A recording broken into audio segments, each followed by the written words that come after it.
আপোনাৰ ঘৰৰ ৰেচন কাৰ্ডত যদি আপোনালোকৰ কোনো সদস্যৰ নাম নাই আৰু আপোনালোকে ৰেচন কাৰ্ডত নাম উঠাব বিচাৰে তেন্তে এই ভিডিঅ'টো প্ৰথমবাৰ শেষলৈকে চাওক। আজিৰ ভিডিঅ'ত কেনেকৈ আপোনালোকে পুৰণা ৰেচন কাৰ্ডত নাম উঠাবৰ কাৰণে আপোনালোকে কেনেকৈ এপ্লাই কৰিব, ফৰ্মৰ লগত কি কি ডকুমেণ্টছ লাগিব আৰু সেই ফৰ্মখন আপোনালোকে ক'ত জমা কৰিব ক'লো এই ভিডিঅ'ত A to Z ক'ম। তো ভিডিঅ'টো প্ৰথমবাৰ শেষলৈকে চাব আৰু যদি আপোনালোকে আমাৰ চেনেল নতুন চেনেলটো ছাবস্ক্ৰাইব কৰি বেল আইকনটো প্ৰেছ কৰি ল'ব যাতে আহিবলগীয়া গুৰুত্বপূৰ্ণ ভিডিঅ'ৰ নটিফিকেশ্যন আপোনালোকে মিছ নকৰে। আপোনালোকৰ ৰেচন কাৰ্ডত যদি আপোনালোকৰ ঘৰৰ কোনো সদস্যৰ নাম নাই তেন্তে আপোনালোকে ফৰ্ম বি আৰু ডিক্লেৰেশ্যন এই দুখন ফৰ্ম ফিল আপ কৰি আপোনালোকে গাঁও পঞ্চায়ত জমা দিব লাগিব। গাঁও পঞ্চায়তত জমা দিয়াৰ পিছত যিকেইজন ব্যক্তিৰ আপোনালোকৰ ৰেচন কাৰ্ডত নাম নাই তেওঁলোকৰ নাম আহি যাব। চ' প্ৰথমতে আপোনালোকে এই ফৰ্ম বিখন ফিল আপ কৰিব লাগিব। ইয়াৰ যি PDF মই আমাৰ হোৱাটছআপ গ্ৰুপত দি দিম। চ' আপোনালোকে হোৱাটছআপ গ্ৰুপত জইন হৈ আপোনালোকে এই ফৰ্মখন ডাউনলোড কৰিব পাৰিব।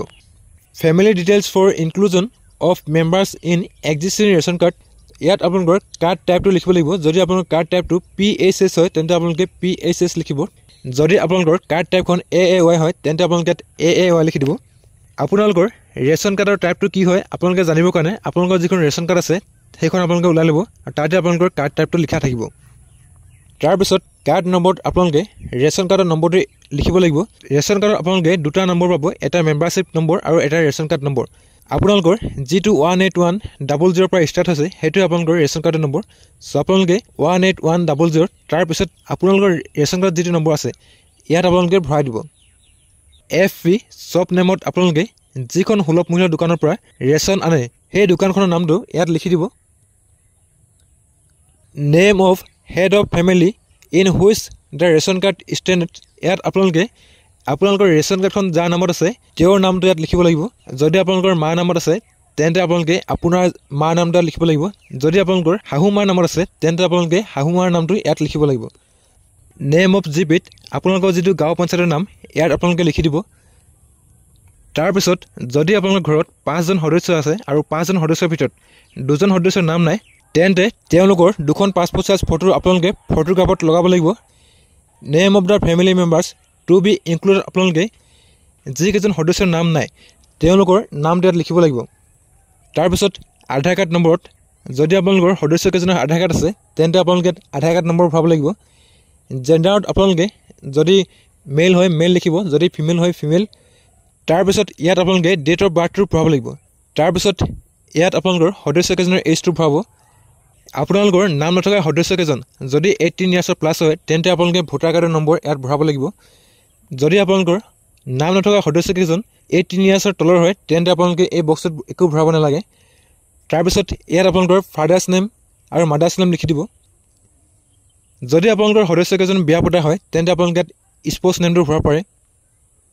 ৰিলেশ্যনশ্বিপ উইথ ৰেচন কাৰ্ড হোল্ডাৰত যিকেইজন সদস্যৰ নাম নাই সেই সদস্যকেইজনৰ যাৰ নামত ৰেচন কাৰ্ডখন আছে তেওঁলোকৰ সম্পৰ্ক কি ইয়াত আপোনালোকে ভৰাই দিব। যদি ল'ৰা হয় ল'ৰা ভৰাব, যদি আপোনালোকৰ নাতি হয় গ্ৰাণ্ডছন, যদি নাতিনী হয় গ্ৰাণ্ড ডটাৰ, বা যদি আপোনালোকৰ ল'ৰা হয় তেন্তে আপোনালোকে চন ইয়াত ভৰাই দিব পাৰে। নেশ্যনেলিটিত আপোনালোকে ইণ্ডিয়ান ভৰাব। তাৰপিছত ডকুমেণ্টছ টু বি ছাবমিটেড আপোনালোকে যিকেইজন সদস্যৰ নাম নাই তেওঁলোকৰ আধাৰৰ Xerox photo, voter ID card যদি আপোনালোকৰ 18 বছৰ ওপৰ হয়, যদি 18 বছৰ তলৰ হয় বাৰ্থ চাৰ্টিফিকেট। তাৰপিছত link document with head of the ফেমিলিত আপোনালোকে যিজনৰ নামত ৰেচন কাৰ্ডখন আছে তেওঁৰ আধাৰ কাৰ্ডৰ এটা জেৰক্স কপি, তাৰপিছত আপোনালোকৰ ৰেচন কাৰ্ডৰ এটা জেৰক্স কপি, এই গোটেইকেইটা আপোনালোকে এই ফৰ্মখন লগত ছাবমিট কৰিব লাগিব। ৰেচন কাৰ্ডখন যিজন ব্যক্তিৰ নামত আছে ডিক্লেৰেশ্যনত I শ্ৰী চিমুলিত আপোনালোকে ভৰাব।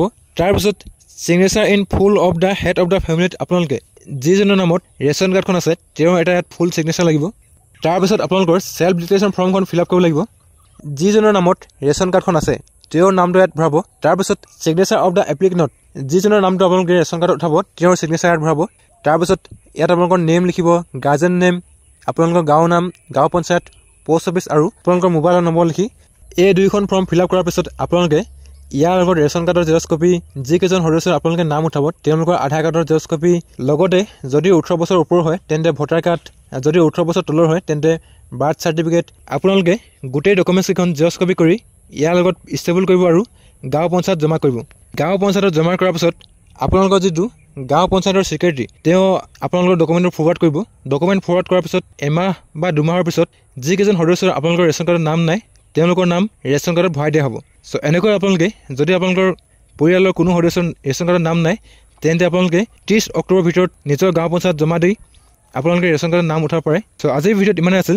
যদি আপোনালোকে ভিডিঅ' চাই ভাল পালে তেন্তে ভিডিঅ'টো লাইক কৰিব আৰু আপোনালোকৰ বন্ধুবৰ্গৰ লগত শ্বেয়াৰ কৰিব নাপাহৰিব। ভিডিঅ'টো প্ৰথমবাৰ শেষলৈকে চোৱাৰ কাৰণে ধন্যবাদ।